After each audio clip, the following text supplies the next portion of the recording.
Hello friends, आज का topic है HIE that is means hypoxic ischaemic encephalopathy. Basically ये जो डिसऑर्डर होता है ये हम लोग पीडियाट्रिक्स में पढ़ते हैं। इसमें होता क्या है कि CNS का डिसफंक्शन बताता है। ये डिसीज एन्सेफेलोपैथी होती है, किस वजह से होती है? ये एक्सफाइसिया की वजह से होती है।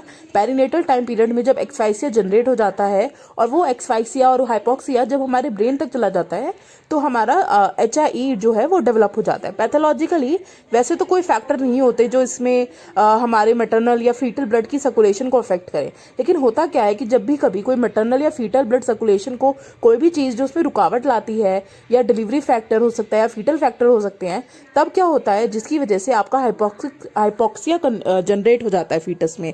अब जब हाइपोक्सिया जनरेट होता है फीटस में, जब वो बर्थ लेता है उस वक्त उसे एक्सफाइसिया हो जाता है। एक्सफाइसिया होने की वजह से उसका जो CNS का डेवलपमेंट होता है वो वहाँ पे रुक जाता है, जिसकी वजह से उसे एन्सेफेलोपैथी डेवलप हो जाती है। फीटल फैक्टर हो गया, जैसे अभी हमने ये सारे फैक्टर्स देखे।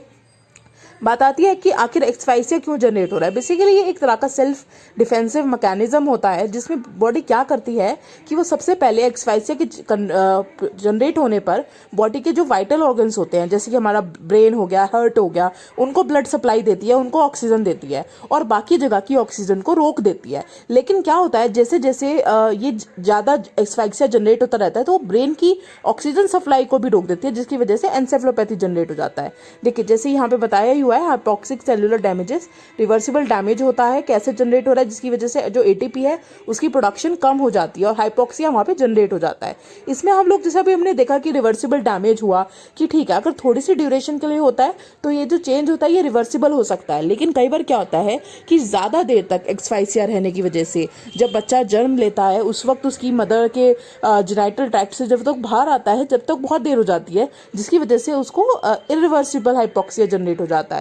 अब बात करते हैं इसकी पैथोफिजियोलॉजी में कि सेरेब्रल ब्लड फ्लो के साथ क्या हो रहा है। अर्ली स्टेज में तो देखो यार नॉर्मल होता है, इतना जल्दी कुछ नहीं होता, लेकिन धीरे धीरे अगर ये होता जाएगा फाइनली इस्चीमिया जनरेट हो जाएगा, तब ये प्रॉब्लम कर सकता है। बेसिकली सेरेब्रल का जो मेटाबॉलिज्म है वो अल्टर्ड हो जाएगा, इलेक्ट्रोलाइट्स जो होते हैं हमारे उनका अल्टरनेशन हो जाएगा। अब यहाँ पे एक फ्लो डायग्राम है, ये बता रहा है कि जैसे यार देखो ATP नहीं आ रही, किसी भी चीज़ के पास ATP नहीं आएगी तो एनर्जी का फेलियर हो जाएगा, एनर्जी नहीं जनरेट हो पाएगी, जिसकी वजह से क्या होगा, डीपोलराइजेशन होगा। डीपोलराइजेशन का मतलब होता है कि फंक्शन वहाँ पे लॉस हो जाएगा, ग्लूटामेट डिस्चार्ज हो गया, ओपनिंग हो गया, कैल्शियम इन्फ्लक्स हो गया। बेसिकली एक सेलुलर इंजरी जो है वो जनरेट हो जाती है उस पॉइंट पर। अब हम बात करते हैं कि आखिर यार कौन से ऐसे लीजन्स जनरेट हो रहे हैं हमारे ये हाइपोक्सिक इस्चेमिक एन्सेफेलोपैथी में। तो यार देखो, टर्म इन्फेंट जैसे हमारा होता है, पैरासेजाइटल इंजरी हो गई, सिलेक्टिव न्यूरोनल नेक्रोसिस हो गया, या तुम्हारा प्रॉक्सिमल स्पैस्टिक हो गया, या प्री टर्म इन्फेंट में क्या होता है, IVH हो जाता है। अब यहाँ पे 2 टर्म्स और बताई हुई हैं, स्टेटस मैरोमेरिटस एंड सिलेक्टिव वल्नरेबिलिटी। तो बेसिकली दोनों का मतलब क्या है कि जहाँ पे बेसल गैंग्लिया जो लीजन है उनकी वजह से एक्सफाइसिया होता है। दूसरे में क्या होता है कि जो हिप्पोकैम्पल का जो पिरामिडल सेल्स होते हैं CA1, उनके न्यूरोकॉर्टिकल न्यूरॉन्स के या फिर इन सब चीज़ों के जो नेक्रोसिस होता है उसकी वजह से ही होता है। क्लिनिकली और पैथोलॉजिकली हम इसको देख सकते हैं। देखो यार, मोर टर्म बेबीज जो होते हैं वो ज़्यादातर प्री मेच्योर बेबी होते हैं, जो इस चीज़ से यूजुअली प्री टर्म बेबीज ही होते हैं जिनमें एक्सफाइसिया जनरेट होता है, और जो HIE जिनको होता है। उसके अलावा क्या होता है, प्री मेच्योर बेबीज जो होते हैं वो ज़्यादा जो है ना इस डिसीज से सफ़र करते हैं rather than your term babies. ठीक है, अब बात आते हैं इसकी क्लिनिकल मैनिफेस्टेशन बेसिकली हमें क्या मिलेगी। तो यार देखो, जिस भी बच्चे के अंदर HIE डेवलप हो गया होगा उसका एबगार स्कोर तो हमें कम मिलेगा ही मिलेगा, क्योंकि उसकी मोटर टोन भी वीक हो जाएगी, उसका लेवल ऑफ कॉन्शियसनेस भी बहुत कम हो जाएगा, उसके अंदर बेसिकली हमें अनकॉन्शियसनेस मिलेगी। इसके अलावा इसके 2 टाइप्स हो जाते हैं, जैसे कि एक्साइटेशन या डिप्रेसिंग। या तो जो बच्चा होगा वो बहुत ज़्यादा हाइपर अलर्ट होगा, इरिटेबल होगा, उसको सिजर्स आ रहे होंगे, टेकेपनिया होगा उसके अंदर, या फिर डिप्रेसिंग होगा, जैसे कि आज तो वो कोमा में जा चुका होगा, हाइपोटोनिया हो चुका होगा, ब्रेडिकार्डिया डेवलप हो गया होगा, ब्रेडिपनिया डेवलप हो गया होगा, या वो बच्चा जो है वो अनरिस्पॉन्सिव होगा, हम उसे कोई भी स्टिमुलस देंगे तो वो उसकी तरफ अनरिस्पॉन्सिव होगा। इसकी क्लासिफिकेशन आ जाती है। देखो, एक तो माइल्ड स्टेज होगी जहाँ पे वो हाइपर अलर्ट है, इरिटेबल है, मॉडरेट हो गई जहाँ पे वो लेथार्जिक है, हाइपोटोनिया है, वीक है। ठीक है, उसके अलावा आती है severe stage, that is 3rd stage. यहाँ पर क्या है, जो बच्चा है वो कोमा में जा चुका है, उसकी मस्कुलर टोन बिल्कुल एब्सेंट है, EEG उसके अंदर हमें प्रेजेंट मिल रही है, सीजर्स हमें उसके अंदर मिल रहे हैं। इसके अलावा देखो, ये एक और HIE की जो है क्लासिफिकेशन दिखाई हुई है। देखो, कॉन्शियसनेस इसकी दिखाई हुई है एक तरह से कि irritable, lethargic, comatose, tone hypotonia, marked, severe, seizures दिखाए हुए हैं, no, yes and prolonged, and suckling आप देख सकते हो जैसे कि पुअर सकलिंग है, अनेबल टू सक है, and yes he is unable to sustain and he is having a spontaneous respiration. Now बात कर लेते हैं सारनाट एंड सारनाट स्टेजिंग के बारे में। तो यार देखो, इसे भी 3 पार्ट में डिवाइड कर रखा है, 1, 2 एंड 3। इसके अलावा एक थॉमसन स्कोरिंग भी होती है जो हम लोग एचआई के लिए यूज़ करते हैं। बेसिकली ये एचआई का प्रोग्रेशन बता दिए कि कितना जनरेट हो चुका है अभी तक। प्रोग्नोस्टिक स्कोरिंग हो गई, क्वांटिटेटिव मेथड हो गया एक तरह से, ये बताते हैं कितना कुछ हो गया। ये देखो, ये हमने यहाँ पे पिक्चर में तुम्हें सारनाट एंड सारनाट स्टेजिंग का जो एक पिक्चर है वो बहुत अच्छे से दिखाया हुआ है। इसके अंदर हमने इसकी कॉम्प्लिकेशंस बताई हुई हैं, इसकी न्यूरोमस्कुलर टोन के बारे में बताया हुआ है, इसके अंदर इसके ऑटोनॉमिक फंक्शंस हैं जिसके बारे में इसने डिस्कस करा है, सीजर्स के बारे में इसने बताया हुआ है, नीचे इसने एचआई के बारे में बताया हुआ है। ठीक है, अब इसके बाद आती है कि मैनेज कैसे करोगे यार ऐसे बच्चे को। तो सबसे पहली बात तो यार यही है कि हम उसके वाइटल्स चेक करेंगे, उसका यूरिन आउटपुट देखेंगे, उसकी ब्लड की शुगर देखेंगे, उसका हेमोटोक्रिट कराएंगे, इलेक्ट्रोलाइट्स देखेंगे। इसके अलावा हम क्या करेंगे, उसका न्यूरोलॉजिकल स्टेटस चेक करेंगे जल्दी से। उसके बाद बात आती है टोन की, टोन देखोगे क्योंकि उसको हाइपोटोनिया डेवलप हो चुका होगा। तीसरी चीज होती है मोस्ट इंपॉर्टेंट, हम उसको देखेंगे सीजर्स तो नहीं आ रहे। तो पहले हमने क्या काम करा, मॉनिटरिंग का काम कर लिया। अब बात आती है जनरलाइज ट्रीटमेंट क्या करने वाले हैं। वेंटिलेशन उसको देने वाले हैं, CMV, HFOV, perfusion, circulation, dopamine, डोब्यूटामाइन, energy देखेंगे उसकी, नॉर्मल ग्लूकोज लेवल मेंटेन देखेंगे उसके, हाइपो एंड हाइपरग्लाइसीमिया देखेंगे उसका, फ्लूइड्स के अंदर देखेंगे, डिस्ट्रिक्शन देखेंगे अगर प्रेजेंट होगी तो।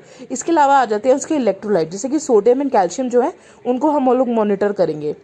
इसके बाद बारी आती है कि हम लोग पॉलीसाइथीमिया जो है उसको अवॉइड करेंगे कि वो जनरेट ना हो पाए। जैसे कि दिखाया हुआ है कि पार्शियल एक्सचेंज देखेंगे, ट्रांसफरिंग देखेंगे कि जो HCT का लेवल हमें कोशिश करने की हम 55 तक ले आए। इसके बाद आती है हम सीजर्स को कैसे कंट्रोल करेंगे। यार देखो, सीजर्स को कंट्रोल करना थोड़ा मुश्किल होता है, लेकिन हम भी फिर भी क्या करेंगे, फिनोबार्बिटोल देंगे, जैसे कि 15 से 20 मिलीग्राम किलो पर वेट ऑफ बॉडी IV के थ्रू। ठीक है, उस डोज को मेंटेन रखेंगे। फिनाइनटोइन दे सकते हैं 15 से 20 मिलीग्राम पर kg के हिसाब से। मेंटेनेंस डोज उसकी 5 मिलीग्राम होगी। मीटाजोलम और लीवरएक्टिन और टोप्रामेट भी दे सकते हैं। इसके बाद बारी आती है स्पेशल इन्वेस्टिगेशंस के लिए जो हम कराएंगे, जैसे कि उस बच्चे का या जो भी है EG कराना बहुत ज़रूरी है। ठीक है, उसकी कॉन्टिन्यूस EG कराते रहेंगे। इससे क्या हमें पता चलेगा, ये वोल्टेज पैटर्न देखेगा ब्रेन के अंदर, बर्स्ट, लो वोल्टेज, आइसोइलेक्ट्रिकल पॉइंट्स देखेगा, डिटेक्ट करेगा। इसके बाद क्रेनियल अल्ट्रासाउंड बहुत अच्छा होता है, ज़्यादा कुछ मोडालिटी नहीं है लेकिन प्रीटर्म में ये इफेक्टिव होता है। इसके बाद बारी आती है CT स्कैन की। तो CT स्कैन जो होता है ना यार, वो इमरजेंसी में कराते हैं हम लोग। इसको क्यों कराएंगे, ताकि लो एट्यूनेशन ऑफ ब्रेन पैरेन्काइमा उसको हम लोग डिटेक्ट कर पाए। उसके अलावा जो लोकल और पैची हाइपोडेंसिटी डेवलप हो गई है, हेमरेज के साइंस डेवलप हो गया, उनको रूल आउट करने के लिए MRI भी कराएंगे। टाइम कंज्यूमर को होता है, इसलिए कोशिश करते हैं कि ज़्यादातर हम CT से काम चला लेते हैं। इसके बाद आती है कि और रिसेंट एडवांसेस क्या हुई हैं, जैसे कि सेरेब्रल हाइपोथर्मिया। यहाँ पे हम लोग क्या करते हैं कि हेड कूलिंग देते हैं, सिलेक्टिव हेड कूलिंग करते हैं, हाइपोथर्मिया जनरेट करते हैं। ठीक है, ब्रेन का जो मेटाबॉलिज्म है उसको थोड़ा कम करते हैं। ठीक है, इंजरी को कोशिश करते हैं कम से कम करने की, उसकी बॉडी को कूल अप करते हैं। ठीक है, इसके अलावा हम ये सारी जो है अदर, इसके अलावा कुछ ड्रग्स हैं जो बेसिकली अंडर ट्रायल इस वक्त चल रहे हैं, जैसे एलोप्यूरिनॉल हो गया, या फिर आपका स्कैवेजिंग फ्री रेडिकल्स हो गए, NMDA रिसेप्टर ब्लॉकर्स हो गए आपके, MGMK80। इसके अलावा आपका होता है कैल्शियम चैनल ब्लॉकर्स हो गए, या फिर हम प्रोफाइलैक्टिक फिनोबार्बिटॉन भी यूज़ कर लेते हैं। ठीक है, इसके बाद आता है तुम्हारा प्रोग्नोसिस। तो बेसिकली यार देखो, जो सीवियरिटी है वो ब्रेन डैमेज और मेडिकल ट्रीटमेंट पे डिपेंड करती है। ठीक है, ये क्योर भी हो सकता है कम्प्लीटली। कुछ सीवियर केसेस में पुअर प्रोग्नोसिस होता है, हाई मोर्टेलिटी के साथ सेरेब्रल कॉम्प्लिकेशंस भी कुछ मिल जाएंगी, मेंटल रिटार्डेशन मिल जाएगा बच्चे के अंदर, हमें सेरेब्रल पाल्सी भी जो होता है वो भी कई बार डेवलप हो जाता है। इसके बाद बारी आती है ओवरऑल मोर्टेलिटी की, 20% होती है, इंसिडेंस ऑफ सीक्वेल होता है। ठीक है, अब इसको बताया हुआ है माइल्ड का 100% प्रोग्नोसिस है, जो मॉडरेट है उसका 80% है, सीवियर वाले का 50% डेथ के चांसेस जनरेट हो जाते हैं।